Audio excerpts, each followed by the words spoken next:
आज भी हम और आप कभी न कभी डायन जैसे शब्द सुन ही लेते हैं। अगर थोड़ा रूरल एरियाज में जाएंगे तो आपको ये शब्द दिन में न जाने कितनी बार सुनने को मिल जाएंगे। क्या आपको पता है कि इस डायन प्रथा से कितनी महिलाओं का जीवन नारकीय बन गया है?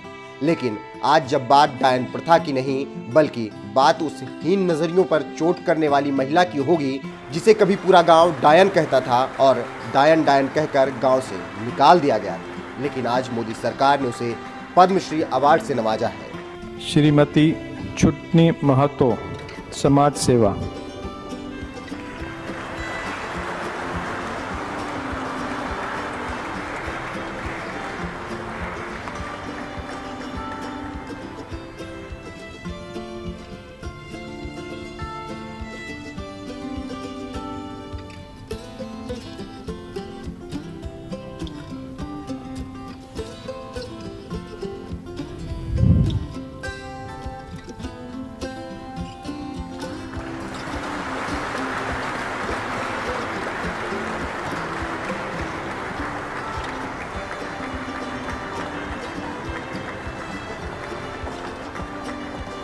कहते हैं इतिहास रचने में समय जरूर लगता है, लेकिन जब आपकी कामयाबी इतिहास के पन्नों में दर्ज हो जाती है तो उसकी चमक पूरी दुनिया को रोशन करती है। कुछ ऐसा ही कर दिखाया झारखंड की रहने वाली छुटनी महतो ने। भारत के राष्ट्रपति रामनाथ कोविंद ने झारखंड की सामाजिक कार्यकर्ता छुटनी महतो को पद्मश्री पुरस्कार से सम्मानित किया। जब छुटनी महतो को पद्मश्री अवार्ड मिल रहा था तब तालियों की गड़गड़ाहट ने बहुत कुछ बयां कर दिया।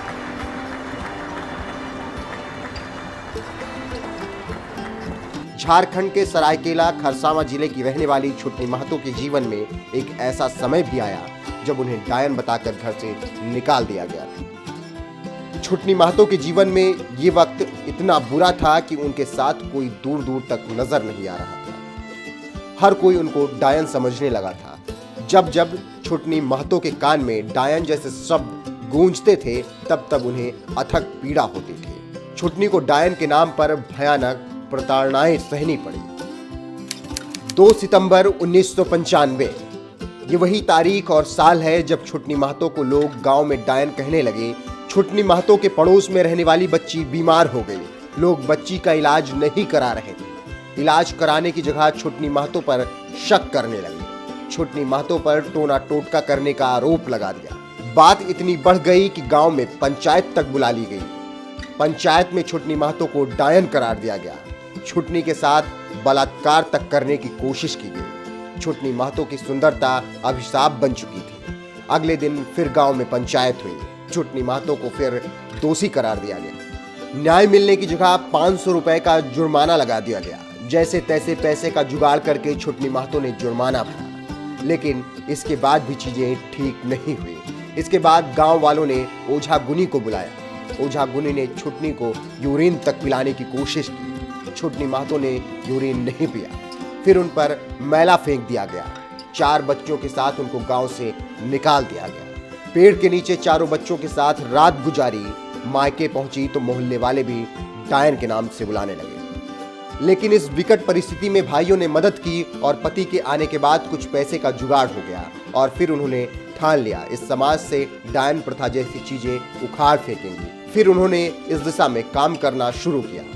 कई महिलाओं को वो डायन प्रथा से बचा चुकी हैं। अब तो वो लोगों के लिए रोल मॉडल तक बन चुकी हैं। छुटनी ससुराल छोड़कर मायके में रहने लगी। यहीं रहकर छुटनी ने डायन प्रथा के खिलाफ लड़ाई शुरू की, जिसमें अब तक 200 से अधिक महिलाओं को प्रताड़ना से बचाकर पुनर्वास कराने में सफल रही। आज भी छुटनी इस कुप्रथा के खिलाफ लड़ाई में अग्रणी भूमिका निभा रही हैं और अपने मायके में डायन रिहैबिलिटेशन सेंटर चलाती हैं।